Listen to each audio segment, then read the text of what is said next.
Hello friends, this lecture again is in continuation with the previous lecture where we learned that heat is energy that is transferred between a system and its environment because of a temperature difference between them. Heat absorbed by a material may change the material's physical state, for example, from solid to liquid or from liquid to gas. The principle of conservation of energy for a thermodynamic process is expressed in the first law of thermodynamics. In today's lecture, we shall be discussing energy balance, energy change of a system, mechanisms of energy transfer which includes heat transfer, work transfer and mass flow. In the light of the discussions we had regarding the first law of thermodynamics, the conservation of energy principle can be expressed as follows. The net change in the total energy of the system during a process is equal to the difference between the total energy entering and the total energy leaving the system during that process. That is, total energy entering the system minus total energy leaving the system is equal to change in the total energy of the system, or E in minus E out is equal to delta E system. This relation is often referred to as the energy balance and is applicable to any kind of system undergoing any kind of process. The successful use of this relation to solve engineering problems depends on understanding the various forms of energy and recognizing the forms of energy transfer. Energy change of a system. The determination of the energy change of a system during a process involves the evaluation of the energy of the system at the beginning and at the end of the process and taking their difference. That is, energy change is equal to energy at final state minus energy at initial state, or delta E system is equal to E final minus E initial and is equal to E2 minus E1. Note that energy is a property and the value of a property does not change unless the state of the system changes. Therefore, the energy change of a system is 0 if the state of the system does not change during the process. Also, energy can exist in numerous forms such as internal, kinetic, potential, electric and magnetic, and their sum constitutes the total energy E of the system. In the absence of electric, magnetic and surface tension effects, that is, for simple compressible systems, the change in the total energy of a system during a process is the sum of the changes in its internal, kinetic and potential energies and can be expressed as delta E is equal to delta U plus delta KE plus delta PE, where delta U is equal to M into U2 minus U1, delta KE is equal to half M into V square 2 minus V square 1, delta PE is equal to mg into Z2 minus Z1. When the initial and final states are specified, the value of the specific internal energies U1 and U2 can be determined directly from the property tables or thermodynamic property relations. Most systems encountered in practice are stationary, that is, they do not involve any changes in their velocity or elevation during a process. Thus, for stationary systems, the change in kinetic and potential energies are 0 and the total energy change relation in equation reduces to delta E is equal to delta U for such systems. Also, the energy of a system during process will change even if only one form of its energy changes while the other forms of energy remain unchanged. Energy can be transferred to or from a system in three forms: heat, work, and mass flow. Energy interactions are recognized at the system boundary as they cross it, and they represent the energy gained or lost by a system during a process. The two forms of energy interactions associated with a fixed mass or closed system are heat transfer and work. Heat transfer. Heat transfer to a system, that is, heat gain, increases the energy of the molecules and thus the internal energy of the system, and heat transfer from a system, that is, heat loss, decreases it, since the energy transferred out as heat comes from the energy of the molecules of the system. Work transfer. An energy interaction that is not caused by a temperature difference between a system and its surroundings is work. A rising piston, a rotating shaft, and an electrical wire crossing the system boundaries are all associated with work interactions. Work transfer to a system, that is, work done on a system, increases the energy of the system, and work transfer from a system, that is, work done by the system, decreases it, since the energy transferred out as work comes from the energy contained in the system. Car engines and hydraulic steam or gas turbines produce work, while compressors, pumps, and mixers consume work. Mass flow in and out of the system serves as an additional mechanism of energy transfer. When mass enters a system, the energy of the system increases because mass carries energy with it. Likewise, when some mass leaves the system, the energy contained within the system decreases because the leaving mass takes out some energy with it. For example, when some hot water is taken out of a water heater and is replaced by the same amount of cold water, the energy content of the hot water tank decreases as a result of this mass interaction.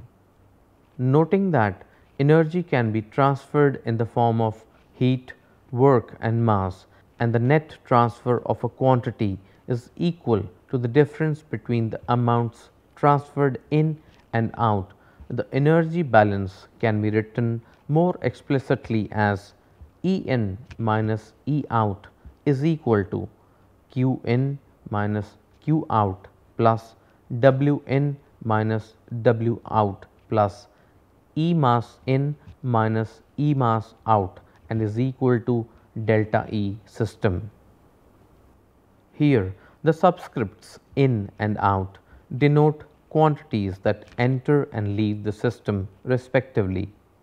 All 6 quantities on the right side of the equation represent amounts, and thus they are positive quantities.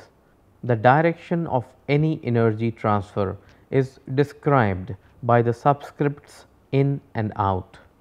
The heat transfer Q is 0 for adiabatic systems. The work transfer W is 0 for systems that involve no work interactions, and the energy transport with mass E mass is 0 for systems that involve no mass flow across their boundaries, that is, closed systems.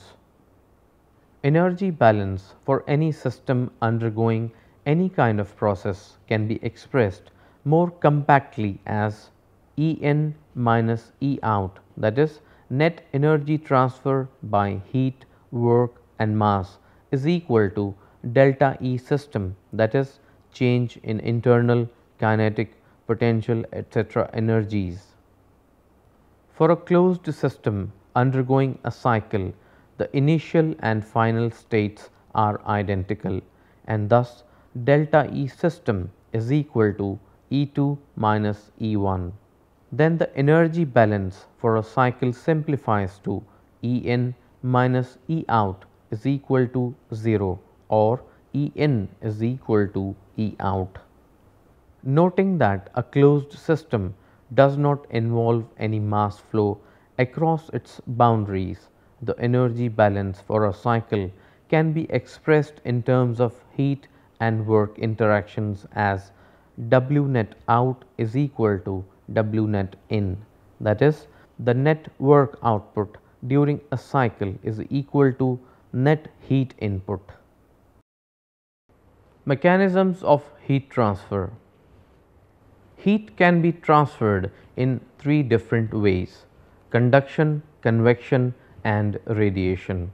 All modes of heat transfer require the existence of a temperature difference, and all modes of heat transfer are from the high temperature to a low temperature.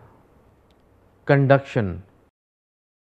Conduction is the transfer of energy from the more energetic particles of a substance to the adjacent less energetic ones as a result of interactions between the particles.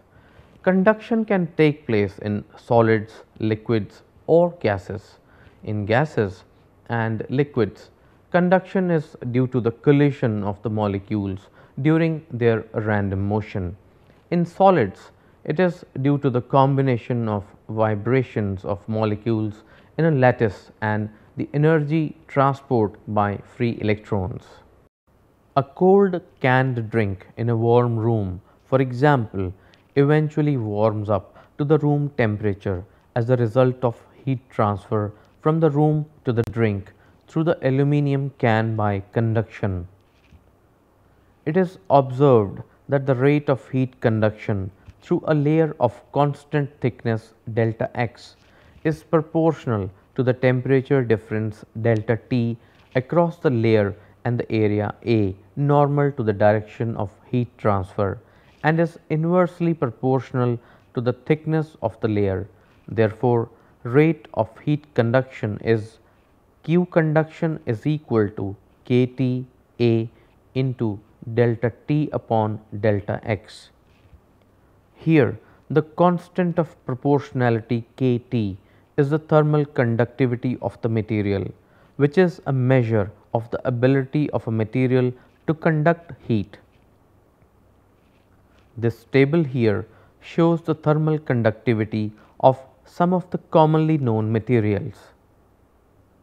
Materials such as copper and silver, which are good electric conductors, are also good heat conductors and therefore have high kT values. Materials such as rubber, wood, and styrofoam are poor conductors of heat and therefore have low kT values. In the limiting case of delta x approaching 0, the heat conduction equation reduces to the differential form as Q conduction is equal to minus kT A into dt upon dx. This is known as Fourier's law of heat conduction. It indicates that the rate of heat conduction in a direction is proportional to the temperature gradient in that direction. Heat is conducted in the direction of decreasing temperature and the temperature gradient becomes negative when temperature decreases with increasing x. Therefore, a negative sign is added in equation to make heat transfer in the positive x direction a positive quantity. Thermal resistance to conduction. If you are interested in insulating your house or in keeping cola cans cold on a picnic, you are more concerned with poor heat conductors than with good ones. For this reason, the concept of thermal resistance R has been introduced into engineering practice. The R value of a slab of thickness L is defined as R is equal to L upon K. The lower the thermal conductivity of the material of which a slab is made, the higher the R value of the slab. So, something that has a high R value is a poor thermal conductor and thus a good thermal insulator. Note that R is a property attributed to a slab of a specified thickness, not to a material. Conduction through a composite slab. The figure here shows a composite slab consisting of two materials having different thicknesses and different thermal conductivities K1 and K2. The temperatures of the outer surface of the slab are Th and Tc. Each face of the slab has area A. Let us derive an expression for the conduction rate through the slab under the assumption that the transfer is a steady state process, that is, the temperatures everywhere in the slab and the rate of energy transfer do not change with time. In the steady state, the conduction rates through the two materials must be equal. This is the same as saying that the energy transferred through one material in a certain time must be equal to that transferred through the other material in the same time. If this were not true, temperatures in the slab would be changing and we would have a steady state situation. Letting Tx be the temperature of the interface between the two materials, we can write Q conduction is equal to K2A into Th minus Tx upon X2 and is equal to K1A into Tx minus Tc upon X1. Solving for Tx yields K1 X2 Tc plus K2 X1 Th over K1 X2 plus K2 X1. Substituting this expression for Tx into either equality of equations yields Q conduction is equal to A into Th minus Tc over X1 divided by K1 plus X2 divided by K2. We can extend this equation to apply to any number of materials making up a slab as Q conduction is equal to A into Th minus Tc divided by sigma x upon K. The summation sign in the denominator tells us to add the values of x upon K for all materials. Convection. When you look at the flame of a candle or a match, you are watching thermal energy being transported upward by convection. Such energy transfer occurs when a fluid such as air or water comes in contact with an object whose temperature is higher than that of the fluid. The temperature of the part of the fluid that is in contact with the hot object increases, and that fluid expands and thus becomes less dense. Because this expanded fluid is now lighter than the surrounding cooler fluid, buoyant forces cause it to rise. Some of the surrounding cooler fluid then flows so as to take the place of the rising warmer fluid, and the process can then continue. Consider the cooling of a hot block by blowing of cool air over its top surface. Energy is first transferred to the air layer adjacent to the surface of the block by conduction. This energy is then carried away from the surface by convection, that is, by the combined effect of conduction within the air, which is due to random motion of air molecules, and the bulk or the macroscopic motion of the air, which removes the heated air near the surface and replaces it by the cooler air. Radiation. Radiation is the energy emitted by matter in the form of electromagnetic waves as a result of the change in the electromagnetic configurations of the atoms or molecules. Unlike conduction and convection, the transfer of energy by radiations does not require the presence of an intervening medium. When you sit in front of a big fire, you are warmed by absorbing thermal radiation from the fire, that is, your thermal energy increases as the fire's thermal energy decreases. no medium is required for heat transfer via radiation. In fact, energy transfer by radiation is fastest and it suffers no attenuation in a vacuum. This is exactly how the energy of the sun reaches the earth. In heat transfer studies, we are interested in thermal radiation, which is the form of radiation emitted by bodies because of their temperature. It differs from other forms of electromagnetic radiations such as X-rays, gamma rays, microwaves, radio waves and television waves that are not related to temperature. All bodies at the temperature above absolute zero emit thermal radiations. So friends, here we come to the end of our discussion and therefore we sum up. Energy can be transferred to or from a system in three forms: heat, work and mass flow. Conduction is the transfer of energy from the more energetic particles of a substance to the adjacent less energetic ones as a result of interactions between the particles. Convection occurs when temperature differences cause an energy transfer by motion within a fluid. Radiation is an energy transfer via the emission of electromagnetic energy. So that is it for today. In the next lecture, we shall be discussing more about thermodynamics. Thank you very much.